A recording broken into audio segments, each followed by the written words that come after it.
Gold, trusted gold buyers. మీరు తాకట్టు పెట్టిన బంగారాన్ని విడిపించి ఈ రోజు ఉన్న మార్కెట్ ధరకు కొనబడును.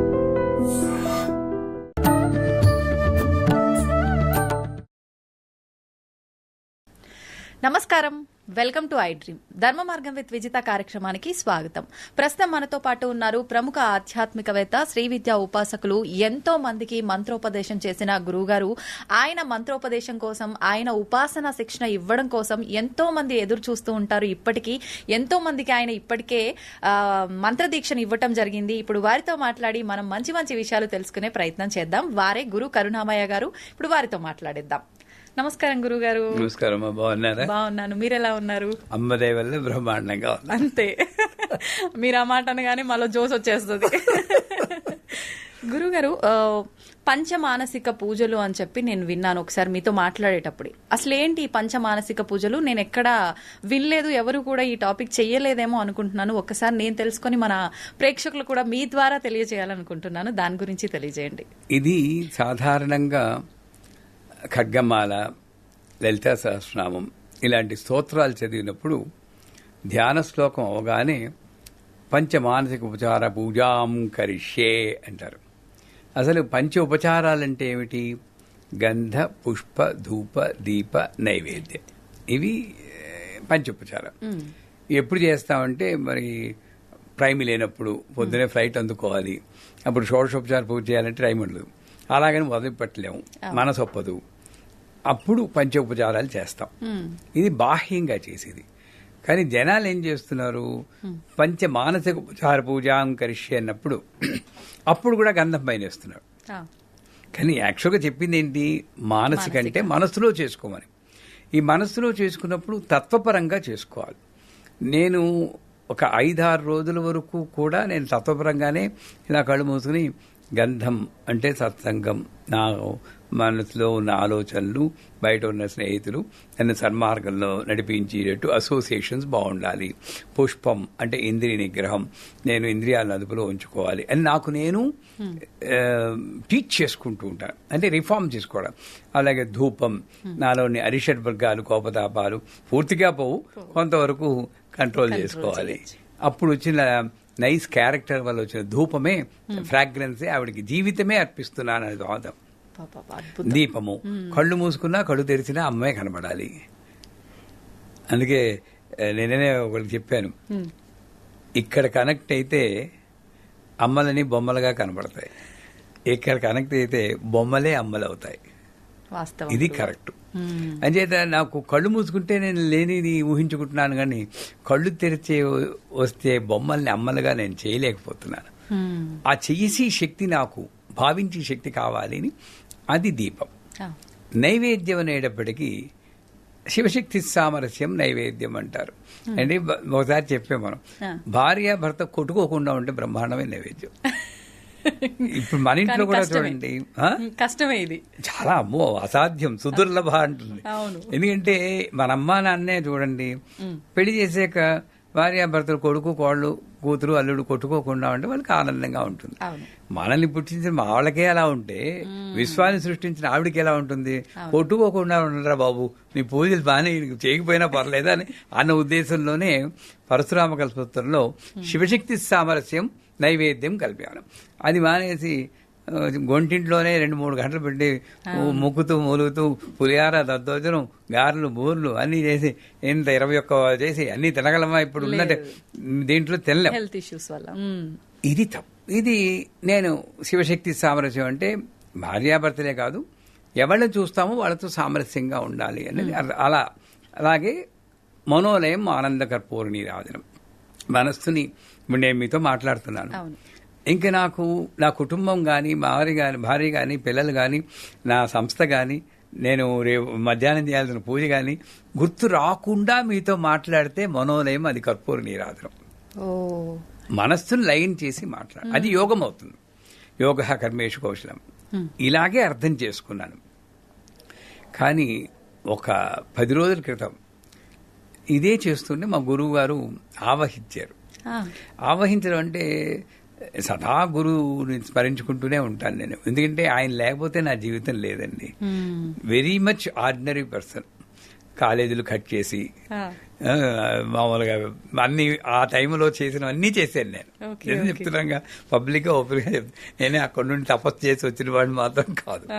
కానీ ఆ మహానుభావుడు అమృతానంద సరస్వతి నా జీవితంలోకి వచ్చి మా అమ్మ తర్వాత అమృతానంద సరస్వతులు మంత్రం ఇచ్చి సైలెంట్ గా నాకు నేర్పించి నా జీవితాన్ని మలుపు తిప్పారు. సో అప్పుడప్పుడు ఆయన ఇప్పుడు సిద్ధి పొందేసినా కూడా అప్పుడప్పుడు ఆవహిస్తుంటారంటే టూ మచ్గా అదే భావంలో ఉన్నప్పుడు మొత్తం పర్సనాలిటీ లోపలికి వెళ్తుంది. అప్పుడు మా గురువు గారు ఒకసారి నేను ఆయనకి తెలియకుండా ఆయన ఈమెయిల్ చదివాను దేవిపురంలో ఉన్నప్పుడు. అంటే నేర్చుకోవాలని తపన ఇలా వస్తూ చూసి రాలేదు కానీ ఈమెయిల్ ఓపెన్ చేసి అంటే శిష్యులు అడుగుతుంటే ఈయనేం సమాధానం చెప్తారు, రేపు నేను గురువు అయ్యాక కూడా అదే సమాధానం చెప్పాలి. ముందుగానే కాపీ కొట్టేస్తే నాకు కొంచెం ఉపయోగపడుతుందని. ఎప్పుడు అప్పుడు ఎంత 30 ఏళ్ళు, ఇప్పుడు 71 41 ఏళ్ల క్రితం చెప్తాను. అందులో ఒక అమ్మాయి అడిగింది, గురూజీ ఎలా మెడిటేషన్ చేయాలి అని. ఎలా మెడిటేషన్ చేయాలంటే ఇదో పెద్ద సబ్ టాపిక్. ఎలా మెడిటేషన్ చేయాలంటే అందరూ కళ్ళు మూసుకుని ఇలా పైన చూస్తారు, కానీ నేను మాత్రం అమ్మని 2 కాళ్ళు నా తల మీద ఉంచి అమ్మ అలా నిల్చున్నట్టు ఊహించుకుని ఆ కాళ్ళు పట్టుకుని లోపలికి లాగేసుకుంటాను. ఎంతవరకు లాగుతానంటే అమ్మ కళ్ళు నా కళ్ళు, అమ్మ ముక్కు నా ముక్కు, అమ్మ నోరు నా నోరు అయ్యేలాగా ఫీల్ అవుతూ లాగుతాను. అప్పుడు నేను ఉండనుగా, అమ్మే ఉంటుందిగా. అదే ధ్యానం అన్నాడు. గొప్ప అద్భుత విశ్లేషణ అండి. అంటే ఎంతసేపు నేను నీలో లేవాలి, నువ్వు నేను కొడుకుంటున్నాను. అంటే లోపలికి లాక్కుని నేనే నువ్వే నేను అన్న ఫీలింగ్ తెచ్చుకోవడం అన్నది అది అలాగా ఆవాహన అవుతూ ఉంటారు. అప్పుడప్పుడు ఆయన ఎలా పెట్టుకుని కూర్చోవడం అన్నీ వచ్చేస్తూ ఉంటాయి అనమాట. ఈ భావం అంటారు, దైవీ భావం అంటారు. అలా గురుభావం వచ్చినప్పుడు మా పీఠంలో చేస్తుంటే ఇది కాదు పంచమానసోపచారం అంటే ఏదైనా ప్రాణశక్తి పరమేశ్వరిని ఆయన ఊపిరి మీదే వెళ్ళమంటుంది. హంస గాయత్రి, అజపా గాయత్రి, హంస శివ సోహం, హంస హంసా విద్మహే పరమహంసాయ ధీమహి అన్ని హంస అంటే ఊపిరి. సో ఫైనల్గా అమ్మ ఎక్కడుంది తెలుసా అండి? అత్యంత దగ్గరగా ఉంది. అక్కడుంది, శ్వాసలో ఉంది. ఒరే నువ్వు నేను ఎంత కరుణతో నీకు అంత దగ్గరగా ఉంటే అక్కడ దృష్టి నిలపడం మానేసి ఇక్కడ వెతుకుతున్నావు, కష్టం రా అక్కడ దొరకడం నేను అని చెప్తుంది. అది లలితా సహస్రనామంలో కూడా చెప్పింది. అంచేత ఆ ఊపిరి అన్నది నాకు గుర్తొచ్చి ఈ పంచ మానసికోపచార పూజలు కూడా ఊపిరితో చెయ్యాలి అని ఆయన అప్పటికప్పుడు మా వాళ్ళకి చుట్టూ రావడం వాళ్ళకి చెప్పాను. ఏమిటంటే హం ఆకాశాత్మనే, లం పృథివ్యాత్మనే, సత్సంగం గంధం కల్ప్యానమ. పరశురామ కల్పసూత్రం. లం అనేది మూలాధారానికి ఉన్న అక్షరం. మూలాధారం అంటే యానస్ మజిల్స్. దాన్ని ఇలా కంట్రాక్ట్ చేసి ఊపిని బిగబట్టి దృష్టి ఆ బేస్ ఆఫ్ ద స్పైనల్లో అక్కడ పెట్టి అలా ఎంతసేపు ఉంచగలిగితే ఉంచి లం అన్న బీజాక్షరాన్ని సంస్కృతంలో దేవనాగరిలో అక్కడ చూడాలి. వీలుంటే ఆరెంజ్ కలర్లో చూడాలి. అది మానసిక గంధం. ఇలా ఎవరైతే చేస్తారో 100% గ్యారంటీ కొన్నాళ్ళకో కొన్ని నెలలకో ఆలోచనలన్నీ స్ట్రీమ్ లైన్ అవుతాయి. ఎప్పుడైతే మన ఆలోచనలు బాగుంటాయో స్నేహితులు చుట్టాలు కూడా బాగానే ఉంటారు. కానీ మనమే మన దక్షిణామూర్తి స్తోత్రం చెప్తారు, ప్రపంచం అనేది నువ్వు సృష్టించినదే. రమణ మహర్షి కనబడ్డ ప్రపంచమే మనకి కనబడుతుంది. మరి ఆయనకి ఎలా కనబడింది, మనకెందుకు ఇలా కనబడుతుందండి?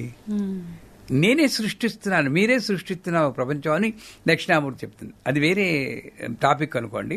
అంచేత ఈ కంట్రాక్ట్ చేసి అక్కడ ఈ అక్షరాన్ని చూపిస్తే లం పృథివ్యాప్తి పుష్పం, ఈ ఊపిరిని తీసుకొచ్చి కంఠంలో ఇక్కడ బంధించాలి. బంధించినప్పుడు ఇంకా ఈ నవరంధ్రాలు మిగతా రంధ్రాలు మూసిపోతాయి. ఇక్కడొకటే బంధించాలి. బంధించి హం అని హా అన్న దేవనాగరి అక్షరాన్ని నీలం రంగులో ఊహించాలి. ఇంతవరకు ఏ ఛానల్లోనూ చెప్పలేదు. మొట్టమొదటిసారి మీ ఛానల్లో చెప్తున్నాను. ఎందుకంటే మాకు వచ్చిందే 9 రోజుల కింద వచ్చింది నాకు ఈ ఇన్ఫర్మేషన్. భావన కాదు, ఈ నాలెడ్జ్ ఆ గురువు గారు ఇచ్చింది. మొట్టమొదటి మీ ఛానల్లో చెప్తున్నాను. తర్వాత అన్ని చెప్పొచ్చు అనుకోండి. అచేత నీలం రంగులో హమ్ అన్న అక్షరాన్ని దేవనాగర్లో చూడాలి. ఇది కావాల్సిన సంస్కృత లెటర్లు చూస్తే తీసుకోవచ్చు, ఎక్కడైనా దొరుకుతాయి ఇంటర్నెట్. తర్వాత ఎం వాయువ్యాప్నే అరిషద్వర్గ విచిత్రం. కోపము, తాపము, ఈర్ష్య, అసూయ ఇవన్నీ తగ్గాలంటే ఇక్కడ గుండెల దగ్గర, అది నేను ఇప్పుడు చేయలేదు ఎందుకంటే కొంచెం నాకు హార్ట్ కంప్లైంట్ ఉంది కాబట్టి, ఇక్కడ గుండెల దగ్గర నిలిపి అప్పుడు కొంచెం బిగబట్టాలి. బిగబెట్టి ఎం అన్న అక్షరాన్ని దేవనాగర్లో ఆకుపచ్చ రంగుల్లో చూడాలి. చూస్తే 100% ఆకుపచ్చ రంగు ఎం అన్న అక్షరం చూస్తే ఇలా చెయ్యగా ఒక రోజులో అంటే కుదరదు, కొన్ని నెలలు కొన్ని సంవత్సరాలు చేస్తే 100% పనిచేస్తుంది. తర్వాత చాలా ఈజీ. భస్త్రిక అని ఎప్పుడైనా విన్నారా? ఊపిరిలో భస్త్రిక అని ఈ ఊపిరిని పెట్టి